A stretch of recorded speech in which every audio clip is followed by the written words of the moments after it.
जो चाइनीज मांझा है उसको प्रतिबंधित किया गया है।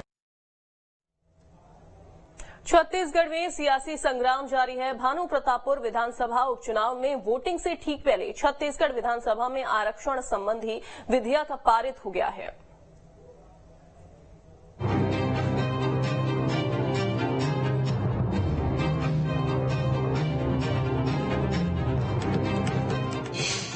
आदिवासी आरक्षण पर आर पार, बिल पर पक्ष विपक्ष में तकरार, चुनाव में किधर बहेगी सियासी बयान।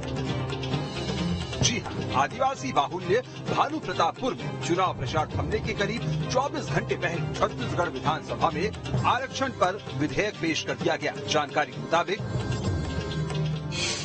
विधेयक में आदिवासी वर्ग यानी एसटी को 32% आरक्षण दिया गया है।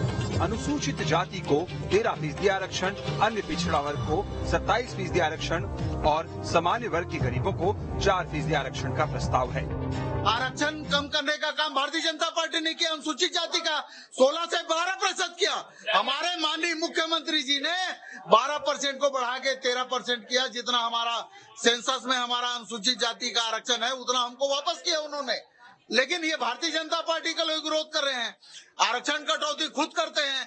इनका जो संशोधन विधेयक आरक्षण का लाया था रमन सिंह जी ने, हाई कोर्ट ने उसको निरस्त कर दिया।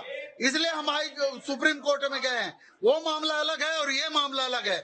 हम चाहते हैं कि अनुसूचित जाति, जनजाति, पिछड़े वर्ग को उनकी जनसंख्या के आधार पे आरक्षण मिले, संविधान में जो प्रावधान है वो उनको मिले। उसका ये भारतीय जनता पार्टी के लोग विरोध कर रहे हैं। तो विधानसभा के विशेष सत्र में सरकार आरक्षण संबंधी विधेयक लेकर आई, लेकिन विपक्ष को इसमें कई आपत्तियां हैं। मसलन विपक्ष का आरोप है कि आरक्षण संशोधन विधेयक में एससी वर्ग की उपेक्षा हुई है।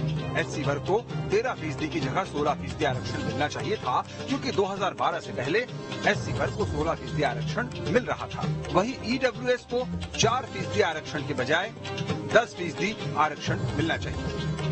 हम चाहते हैं कि हमारे छत्तीसगढ़ के अनुसूचित जनजाति के लोगों को 32% आरक्षण मिले। हम चाहते हैं पिछड़े वर्ग को 27% आरक्षण मिले। हम चाहते हैं अनुसूचित जाति को 16% आरक्षण मिले। ये तो 76% की बात कर रहे हैं।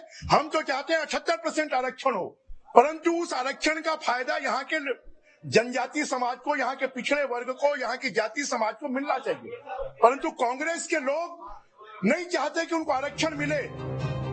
बहरहाल आरक्षण को लेकर पक्ष विपक्ष की नोकझोंक के बीच बड़ा सवाल ये है कि क्या आरक्षण को लेकर विधेयक ला देने मात्र से समाधान निकल आएगा?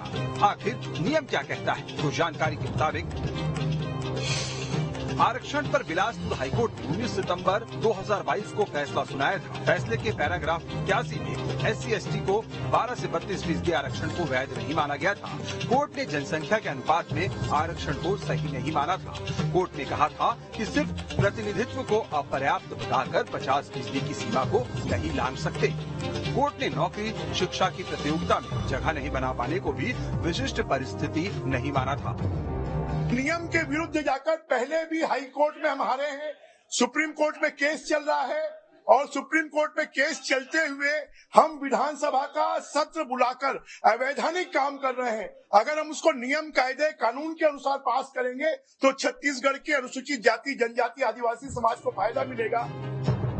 तो छत्तीसगढ़ में आरक्षण को लेकर अभी आगे की डगर लंबी है, लेकिन फिलहाल विधेयक लाकर आरक्षण पर सरकार की घेराबंदी कर रही बीजेपी के हाथ से अब मुद्दा जरूर चिंता नजर आ रहा है। अब तक भानु प्रतापपुर उपचुनाव में आरक्षण के मुद्दे को लेकर बैकफुट पर दिख रही कांग्रेस अब 5 दिसंबर को होने वाली वोटिंग से पहले थोड़ी राहत जरूर ले सकती है। हालांकि आरक्षण का पेचीदा मामला अभी लंबा खिंचेगा। अब देखना दिलचस्प होगा कि 2023 के चुनाव में बीजेपी और कांग्रेस इस मुद्दे को अपने अपने फेवर में कैसे कैश कराती है। रायपुर से अंकुश शर्मा के साथ टीम न्यूज स्टेट।